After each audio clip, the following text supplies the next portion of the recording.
We're here at the Independent Show. Yeah. John, you've been to many independent shows, and there's a lot of change here. Let's first talk about the great pivot. What are your impressions as first a former member of a cable operator, but now operations at ACA? Why don't you give us your impression of that? Well, I tell you, in some ways, there's a lot more going on behind the scenes from a planning perspective with ACA Connects. It's kind of like the sausage being made, if you know what I mean. And I wasn't really sure what to expect. I mean, it's great to be back here for the first time since 2019. Seen a lot of friends and family that we haven't, work family that we haven't seen in a long time. It's just great to reconnect with people. But the things that we're working on at ACA Connects is, in some ways, I think from when I was a member, ACA Connects did all the, the lobbying for us. They tried to get rule changes to benefit the smallest of the small guys. And that was really helpful for where I used to work and to the other members.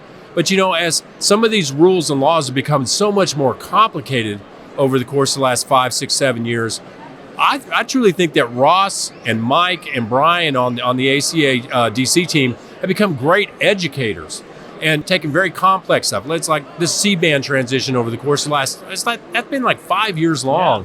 Yeah. And Mike is our guru now when it comes to the C-band. He knows that stuff front to back. And that's a great benefit to our members. They can have a resource in Mike. We've built up our website. Everything's on demand now. If you miss a webinar or some sort of advisory, it's all there for you that you can go back and review. When it comes to the ACP program, we've done very complicated to get going in that. Once you're in ACP, it's not too bad. But, the beginning of that in December, January of 2022, pretty darn complicated. We had like 400 members show up on a Zoom.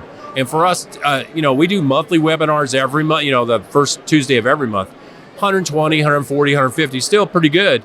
Man, when you're rolling out a new program and providing educational materials to have 300 or 400 folks on there, I think it speaks to the success and the faith that our members put in us, that we're providing good resources back to them. Well, and it's interesting because I think ACA made its pivot a couple of years ago by name change. Yeah. And now at this show, we're seeing a name change with NCTC and what that acronym means.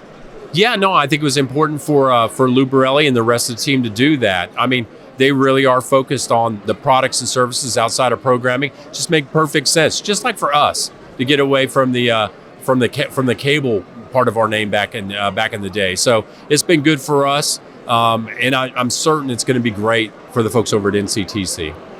Excellent. And so, any insights that you've gathered thus far in the show? We're only about one day into it, but I went to the sessions earlier this morning and been working the booth. I'm going to take some time tomorrow to kind of walk around, see what people are doing. Billions of dollars are getting ready to start flowing here in the next 18, 24 months. Folks are really just trying to figure out what they need to do to get ready to bring broadband, extend their service, overbuild themselves, whatever it is they need to do. There's still quite a bit of conversation on this floor about video.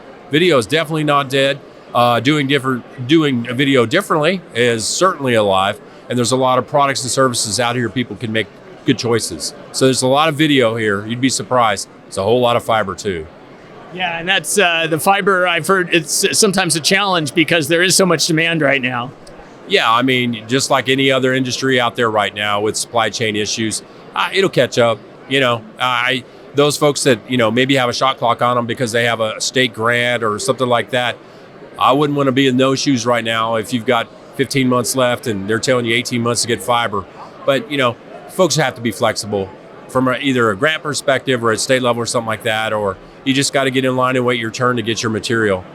It'll work out.